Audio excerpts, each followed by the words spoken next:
우리 하나님의 말씀을 같이 보도록 하겠습니다. 하나님의 말씀 요한복음 7장 53절에서 8장 11절까지의 말씀입니다. 다 각각 집으로 돌아가고 예수는 감람산으로 가시니라. 아침에 다시 성전으로 들어오시니 백성이 다 나아오는지라. 앉으사 그들을 가르치시더니 서기관들과 바리새인들이 음행 중에 잡힌 여자를 끌고 와서 가운데에 세우고 예수께 말하되 선생이여, 이 여자가 가늠하다가 현장에서 잡혔나이다. 모세는 율법에 이러한 여자를 돌로 치라 명하였거니와 선생은 어떻게 말하겠나이까? 그들이 이렇게 말하면 고발할 조건을 얻고자 하여 예수를 시험함이로라.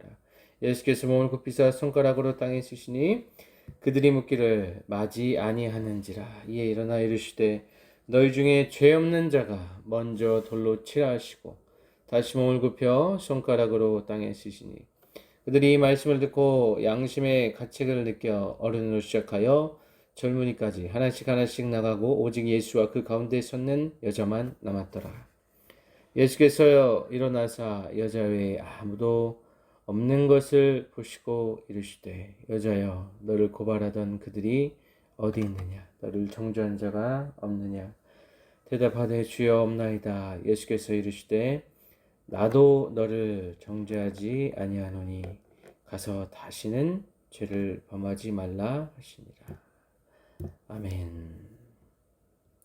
기도하겠습니다. 하나님 아버지 감사합니다.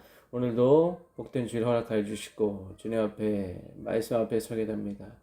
이 시간 저희 한 주간에 또 저희 모든 인생을 뒤돌아보면서 아버지의 말씀대로 살아가지 못했다면 이 시간 다시 회개하고 주님 앞에 주님께로 더욱더 가까이 나아갈 수 있는 모든 성도 되기를 원합니다. 감사드리며 살아계신 예수 그리스도의 이름으로 기도합니다. 아멘.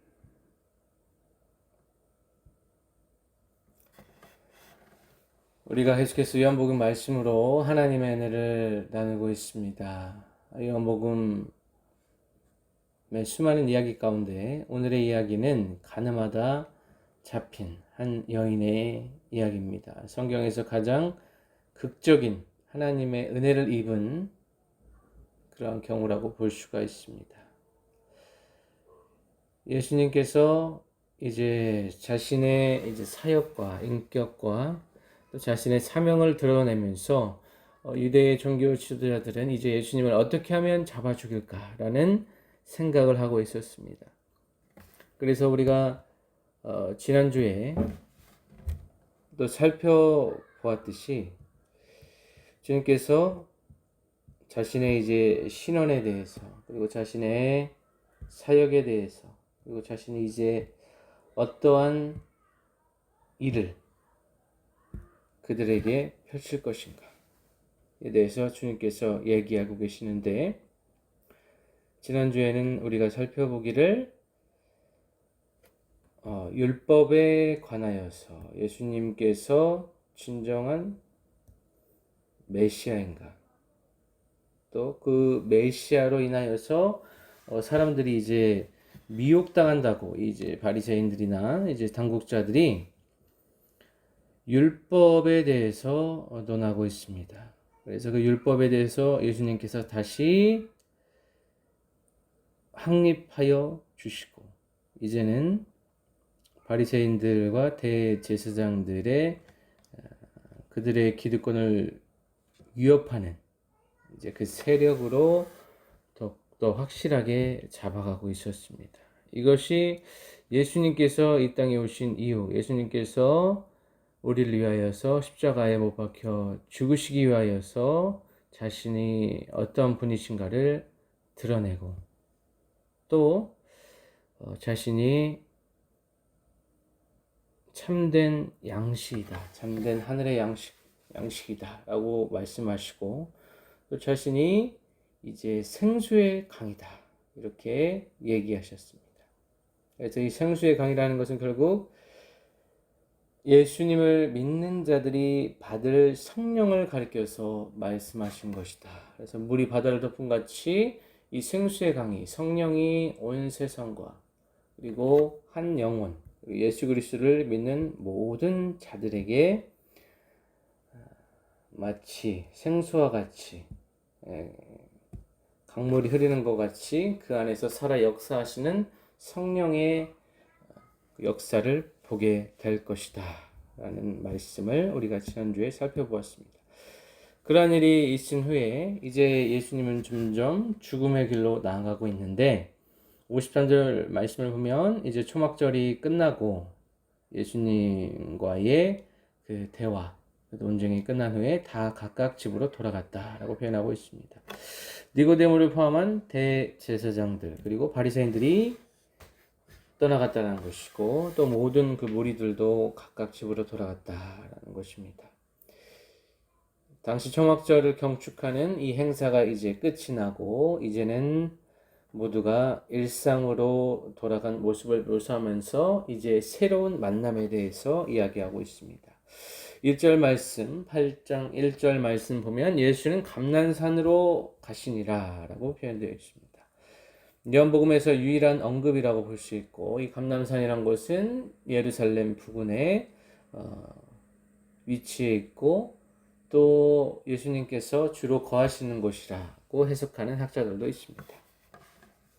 2절에 보니까 아침에 다시 성전으로 들어오시니 백성이 다 나오는지라 앉으사 그들을 가르치시더니 예수님께서는 그 전날에 있었던 일에 대해서 개의치 않으시고 이제 주님께서 하시던 그 사역을 계속해서 이어나가고 계십니다. 예수님에 대한 관심은 아직 식지 않았고 또 정치적인 관심사였고 또 여론도 예수님 쪽으로 계속해서 움직였다는 것을 볼 수가 있습니다. 본문의 내용은 예수님이 가르치신 내용이 아니고 예수님의 행동을 강조하는 표현으로 볼 수 있습니다. 그래서 아침에 다시 성전으로 들어오셨다라는 것은 거의 매일 이제 주님의 말씀을 백성들에게 가르치시는 사역, 예수님께서 이 땅에 오셔서 하셨던 사역 가운데 Teaching, Preaching, Healing 이란 이 3대 사역을 계속해서 진행하고 계셨다라는 것입니다. 그래서 이제 이후에 이어질 이 간음으로 고발당한 여자가 어떻게 해서 이제 출연하게 됐는지에 대한 배경 설명을 하고 있고 그 당시에 청중이 누구였는지 청중에 대해서 소개하고 있었다라는 것입니다. 예수님께서 그 가르치는 사역을 하는 가운데 서기관들과 바리새인들이 음행 중에 잡힌 여자를 끌고 와서 가운데 세웠다라고 말하고 있습니다. 이제 3절에 말씀하고 있는데 유대 당국자들 때문에 서기관들과 바리새인들 때문에 예수님의 가르침이 중단되는 사태가 발생했던 것이죠. 그래서 예수님의 사역에 어떻게 보면 방해꾼 역할을 이들이 하고 있다는 것입니다. 당시 서기관들이라고 하면 유대교에서 숙련되고 중요한 직업을 가진 직업으로 여겨졌는데 율법학자, 윤리학자, 신학자, 법학자 등 여러 가지 역할을 수행했던 자들입니다. 이 서기관들과 바리새인들이 음행 중에 잡힌 여자, 이 여자에 대해서 신상이 정확히 나오지 않고 있습니다. 여자가 붙잡혀 왔지만 그들의 진정한 관심사는 바로 예수님이었다는 것이죠. 예수님을 어떻게 하면 궁지로 몰고 죄의 항목을 더 추가하여서 예수님을 죽일까라는 그들의 의도가 있었기 때문에 여기에서 중요한 것은 음행 중에 잡혀온 여자가 아니라 예수님을 피고인으로 삼고 싶어하는 이 바리새인들과 서기관들의 괴략에 초점이 가 있다는 것입니다. 4절 말씀, 예수께 말하되 선생이여 이 여자가 간음하다가 현장에서 잡혔나이다 라고 이야기하고 있습니다. 법적인 절차에 따라서 이제 여자에 대한 기소가 이어지고 있는데 잡혔나이다 라는 표현은 완료 시제라고 우리가 볼 수 있습니다. 유대 율법에서 이렇게 확실히 이 고소를 하기 위해서는 직접적인 목격자가 있었어야 합니다. 그래서 간음의 이 행동이 현장에서 검거되는, 현장에서 목격되었음을 암시하고 있다는 것이죠. 또 예수님을 선생이라고 칭한 것은 당시 서기관들이 선생이라는 칭호를 거의 유일하게 받고 있었습니다. 그리고 백성들의 선생의 역할을 하고 있었는데 자신들의 자리를 위협하는 대상으로 예수님을 바라보았기 때문에 의도적으로 예수님께 선생이라는 표현을 썼다라고 볼 수 있다는 것입니다. 그래서 이 여자가 가늠한 것이 확실했고 이 가늠한 여자를 통하여서 이 서기관들과 바리새인들은 예수님을 공경에 빠뜨리려고 하는 그러한 계략 속에 있었다는 것입니다.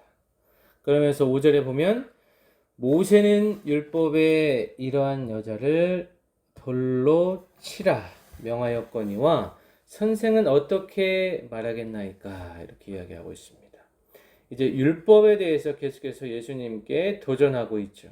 그래서 서기관들과 바리새인들은 여자의 죄를 묘사하면서 율법에 관해서 논평하고 있다는 것입니다. 그들의 기대와 바람이라고 하면 여자가 죽는 것이고 또 이러한 여자라고 칭하면서 이 여자를 간음한 자들의 대표로 규정하고 있다는 것입니다. 간음의 상징으로 이 여자를 경멸적인 존재로 이야기하면서 돌로 쳐서 죽여야 된다는 말을 하고 있습니다. 하지만 이 서기관들과 바리새인들의 이 논평에 있어서 중대한 흠결이 있습니다. 그것은 바로 레위기 20장 10절에서 또 신명기 22장 22절에서 볼 수가 있습니다. 레위기 20장 10절의 말씀 보면 누구든지 남의 아내와 간음한 자, 곧 그의 이웃의 아내와 간음한 자는 그 간부와 음부를 반드시 죽일지니라. 간부와 음부. 남녀 두 사람을 이야기하고 있고 신명기 22장 22절에서도 어떤 남자가 유부녀와 동침한 것이 드러나거든 그 동침한 남자와 그 여자를 둘 다 죽여 이스라엘 중에 악을 제할지니라 라고 기록되어 있습니다. 율법에는 여자와 남자, 간음한 여자와 남자를 모두 돌로 쳐 죽이라는 분명한 진술이 있었습니다. 돌로 치는 것은 처녀인 여자가 약혼한 후에 죄를 지은 남녀 한 쌍에게 해당이 된다라는 것이죠. 하지만 지금 남자는 이 현장에 없고 이후 전개된 상황을 고려해 볼 때 여자에게 의도적으로 폭력적으로 제재를 가하는 상황에 지금 처해 있다라는 것입니다. 그래서 이 서기관들과 바리새인들의 주장에 모순이 있고 분명한 그 구멍이 있는데 이렇게 자신들이 주장하는 이유는 바로 예수님을 시험하기 위해서, 예수님을 판단하기 위해서 이들이 이러한 작전을 지금 펼치고 있다는 것이죠. 6절 말씀 보면 그들이 이렇게 말함은 고발할 조건을 얻고자 하여 예수를 시험함이로라. 예수께서 몸을 굽히사 손가락으로 땅에 쓰시니 라고 했습니다. 그래서 그들의 의도가 드러나고 있습니다. 고발할 조건이라. 그리고 예수님을 시험하기 위해서. 하지만 이에 예수님의 반응은 직접 행동하는 것입니다. 땅에 쓰셨다. 땅에 쓰셨다는 것은 이제 행동의 시작을 강조하는 표현입니다. 행동의 시작, 어떠한 행동을 하셨는가가 중요하다는 것이죠. 예수님께서 땅에 쓰셨다는 것이 강조되어 있고 이 행동과 이 행동에 대한 이 상징이 있다는 것입니다. 강조점은 무엇이냐? 예수님의 무엇을 쓰는지가 아니고 가르치시는 그분의 행동이 중요하다는 것입니다. 말로만 하지 아니하고 행동으로 직접 보여주셨다는 것이죠. 7절 말씀 그들이 묻기를 마지 아니하는지라 이에 일어나 이르시되 너희 중에 죄 없는 자가 먼저 돌로 치라 하시고 라고 했습니다. 예수님은 단 하나의 진술, 강력한 명령으로 주님께서 말씀하십니다.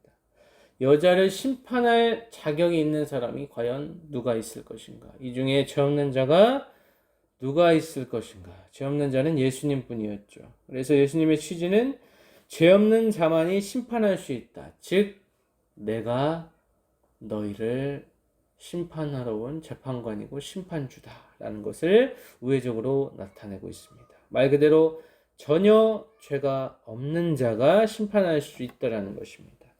율법을 거부하거나 부인하는 것이 아니고 올바른 율법을 반드시 바로 시행해야 된다라는 주님의 요구입니다. 서기관들과 바리새인들의 계략에 주님께서 명쾌하게 대답하고 있습니다. 8절 말씀, 다시 몸을 굽혀 손가락으로 땅에 쓰시니, 이 손가락이라는 표현이 중요합니다. 출애굽기 31장 18절 보면 여호와께서 시내산 위에서 모세에게 이르시기를 마치신 때에 증거판 둘을 모세에게 주시니 이는 돌판이요 하나님이 친히 쓰신 것이라. 또 신명기 9장 10절에 여호와께서 두 돌판을 내게 주셨나니 그 돌판의 글은 하나님이 손으로 기록하신 것이요 너희의 총의 날에 여호와께서 산상벌 가운데서 너희에게 이르신 모든 말씀이니라. 구약의 전통에 의하면 십계명은 하나님의 손가락으로 쓴 것입니다. 그래서 손가락이라는 표현을 의도적으로 언급하고 있고 이제 예수님을 모세의 위치 그 이상의 권위로 올려놓았다는 것입니다. 또 출애굽기 32장 15절 16절 모세가 돌이켜 산으로 내려오는데 두 증거판이 그의 손에 있고 그 판의 양면 이쪽 저쪽에 글자가 있으니 그 판은 하나님이 만드신 것이요 글자는 하나님이 쓰셔서 판에 새기신 것이라. 이 손가락에 대한 언급이라고 하는 것은 구약에서 하나님이 십계명을 쓰신 것에 대한 언급이라고 볼 수 있습니다. 예수님이 왜 땅에 손으로 쓰셨는가라는 것은 예수님 자체가 율법을 만드신 분이시고 그분의 손가락이 바로 하나님의 손가락이라는 것을 상징하고 있다는 것입니다. 즉 예수 그리스도께서 우리의 하나님이 되시고 온 세상의 심판주로 재판관으로 대제사장으로 또 왕으로 우리에게 임하여 주신 분이라는 것을 말하고 있습니다. 그래서 결론적으로 9절에 보면 그들이 이 말씀을 듣고 양심의 가책을 느껴 어른으로 시작하여 젊은이까지 하나씩 하나씩 나가고 오직 예수와 그 가운데 섰는 여자만 남았더라. 온 백성 그리고 서기관들 바리새인들이 나가기 시작하고 하나씩 하나씩 어른으로 시작하여서 다 떠나가게 됩니다. 마치 떠남의 극적인 효과를 우리가 보게 되고 마치 어떤 의식과도 같은 모습을 우리가 보게 됩니다. 오직 예수님만 남았다는 것은 오직 예수님만이 죄 없으신 분이다 라는 것입니다. 그분이 내건 조건에 충족되는 분이 바로 그 자신뿐이었다라는 것이고 오직 예수님만이 죄 없는 분이시고 여자는 여전히 그 가운데 있다라는 것입니다. 여자에게 이제 예수 그리스도께서 인격적으로 대우하시고 말씀하시고 그 여자를 회복시키는 과정이 있습니다. 10절 말씀 보면 예수께서 일어나사 여자의 아무도 없는 것을 보시고 이르시되 여자여 너를 고발하던 그들이 어디 있느냐 너를 정죄한 자가 있느냐. 예수님께서는 그 여자를 고발한 자들도 마찬가지로 죄인의 신분이라는 것이고 정죄할 수 있는 권한이 없다라는 것입니다. 그래서 그들이 지금은 사라졌고 너를 정죄한 자, 여인을 정죄한 자가 지금은 없게 되는 것이죠. 그래서 재판관 되시는 예수님의 권위를 드러내시면서 이 권위를 드러내는 그 과정 속에서 예수님의 인격이 고스란히 담겨져 있다는 것입니다. 마지막 절 대답하되 주여 없나이다. 예수께서 이르시되 나도 너를 정죄하지 아니하니 가서 다시는 죄를 범하지 말라 하시니라 라고 이야기하고 있습니다. 여자의 대답은 예수님의 질문의 그 방향을 따라가고 있습니다. 율법을 쓰신 분, 또 율법을 주관하신 재판장으로 주님께서 우리에게 임하고 계십니다. 모든 것이 그분의 권위 아래에 있다라는 것이죠. 죄를 다스리는 예수님의 권위를 우리가 엿볼 수가 있습니다. 나도 너를 정죄하지 아니하노니 가서 다시는 죄를 범하지 말라. 이것이 중요한 것이죠. 예수님도 우리를 정죄하지 않고 우리가 죄를 지을 때 그 죄에 대해서 분명한 회개와 통렬한 반성, 그리고 그 이후에 그 죄를 다시는 반복해서 짓지 않는다면 주님께서 인정해 주신다는 것이고 깨끗이 씻어 주신다라는 것입니다.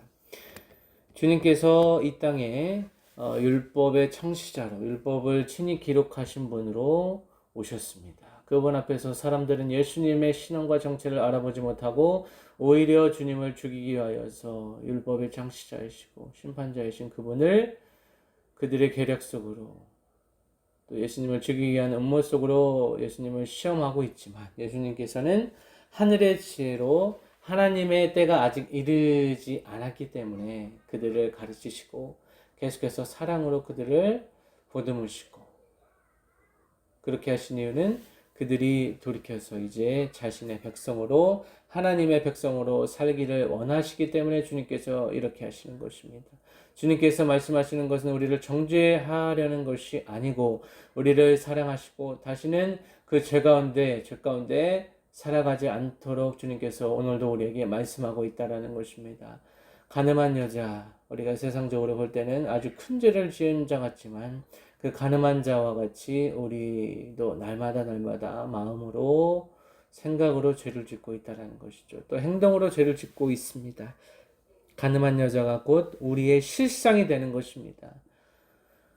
이 죄 가운데 살아가는 것은 결코 행복하지 않고 기쁘지 않고 참된 자유 가운데 살아갈 수 없습니다. 이 죄의 문제를 해결해 주시기 위해 오신 분이 바로 예수 그리스도이십니다. 우리는 그분을 믿고 따르는 자로서 오늘도 우리 안에 감추어진 은밀한 죄에 대해서 생각해보고 이 모든 죄를 주님 앞에 토로하고 드러내고 회개하면서 이제는 다시는 이 죄 가운데 허덕이지 아니하고 마치 죄의 늪에 빠져서 허우적대는 인생이 아니고 이제는 그 늪에서 빠져나와서 모든 중독과 우상 숭배에서 벗어나서 이제는 주님 안에서 참된 자유를 누리면서 예수님께서 말씀하신 그 말씀에 풍덩 잠겨서 말씀의 강에 우리 모두가 초대되어서 주님 안에서 즐겁게 또는 행복하게 자유롭게 뛰놀며 살아가는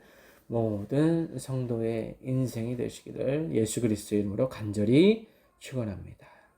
기도하겠습니다. 아버지여 부족한 종의 말씀을 전했습니다. 이 땅을 살아가면서 우리가 죄의 늪에서 허우적되지 않게 주님께서 도와주시고 날마다 회개하면서 날마다 주님께서 주시는 하늘의 양식 또 땅의 양식 그리고 하늘의 지혜 가운데 성령의 인도하신 가운데 살아갈 수 있도록 아버지여 도와주시옵소서. 율법 자체 되시고 말씀 그 자체 되시는 예수님 잊지 아니하고 주님 망각하지 아니하고 주님께서 주시는 은혜 가운데 날마다 그 은혜에 잠겨서 살아가는 인생들 될 수 있도록 아버지여 도와주시옵소서. 악하고 음란한 세대 가운데서 더욱더 순결한 신부로 살아갈 수 있도록 우리의 연약한 육신을 붙들어 주시옵시고 주님 안에서 참된 자유와 평안 누리며 살아가는 인생들 될 수 있도록 아버지여 성령께서 날마다 인도하여 주시고 성령의 은혜를 성령 충만함으로 우리 삶 속에 부어 주시옵소서. 감사드리며 살아계신 예수 그리스도의 이름으로 기도하옵나이다. 아멘.